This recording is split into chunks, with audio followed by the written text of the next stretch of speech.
સ્વાગત છે point of Bharat media TV પર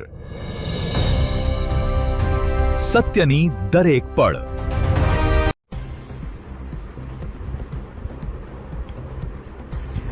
રાજુલા પંથકમાં પેટ્રોલ ડીઝલ અછત સર્જાઈ। રાજુલા શહેરમાં છેલ્લા 4 દિવસથી પેટ્રોલ ડીઝલની ભારે અછત સર્જાતા લોકો મુશ્કેલીમાં મુકાયા છે।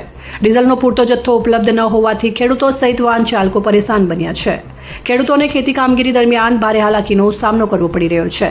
રાજુલાના ખેડૂત આગેવાન રમેશભાઈ વસોયા દ્વારા ધારાસભ્ય હીરાભાઈ સોલંકીને પત્ર લખી તાત્કાલિક ડીઝલ સપ્લાય સુનિશ્ચિત કરવાની માંગ કરવામાં આવી છે। ખેડૂતોનું કહેવું છે કે હાલ ખેતીની મહત્વપૂર્ણ કામગીરી ચાલી રહી છે, ત્યારે ડીઝલની અછતને કારણે ટ્રેક્ટર સહિતના કૃષિ સાધનો ચલાવવા મુશ્કેલ પડી રહી છે। પેટ્રોલ પંપ પર પૂરતા પ્રમાણમાં ડીઝલ ઉપલબ્ધ ન હોવાથી ખેડૂતોને ડીઝલ મેળવવા માટે દોડધામ કરવા પડી રહી છે, તેમ રમેશભાઈ વસોયાએ જણાવ્યું। રાજુલા સહિત આસપાસના ગ્રામ્ય વિસ્તારોમાં ખેડૂતોને પૂરતા પ્રમાણમાં ડીઝલ ઉપલબ્ધ કરાવવામાં માંગ ઉઠી છે અને ખેડૂત આગેવાન રમેશભાઈ વસોયાએ ડીઝલ અછત મુદ્દે ધારાસભ્ય હીરાભાઈ સોલંકીને રજૂઆત કરી તાત્કાલિક ઉકેલ લાવવાની માંગ કરી છે। રિપોર્ટર અસલમ ગાહા, રાજુલા।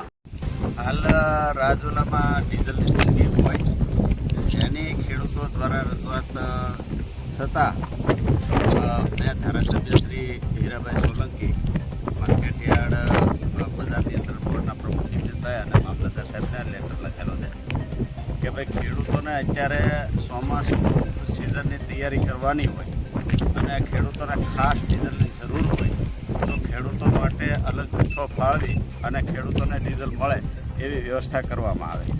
કારણ કે ખેડૂતો 4-5 કિલોમીટર ગામડેથી ડીઝલ પંપ દૂર હોય ત્યાં પહોંચવામાં પણ 2-3 લીટર ડીઝલ જતું હોય અને ખેડૂતોને સમય ન હોય અને ત્યાં મોટી મોટી લાઈનો હોય અને જ્યાં વારો આવે ત્યાં ડીઝલ થઈ રહેતું હોય, જેથી અમારી માંગણી છે કે હાલ અત્યારે સિઝન ખેડૂતોને ફૂલ શરૂ છે, ચોમાસું નજદીક છે તો ખેડૂતોને ડીઝલ મળે એવી વ્યવસ્થા કરવા મેં ધારાસભ્યશ્રીને રજૂઆત કરેલી છે અને સરકારશ્રીને વિનંતી કરું છું કે ડીઝલનો જથ્થો ખેડૂતો માટે અલગથી ફાળવી અને ખેડૂતોને પૂરતા પ્રમાણમાં ડીઝલ મળે એવી વ્યવસ્થા કરવા મારી નમ્ર વિનંતી।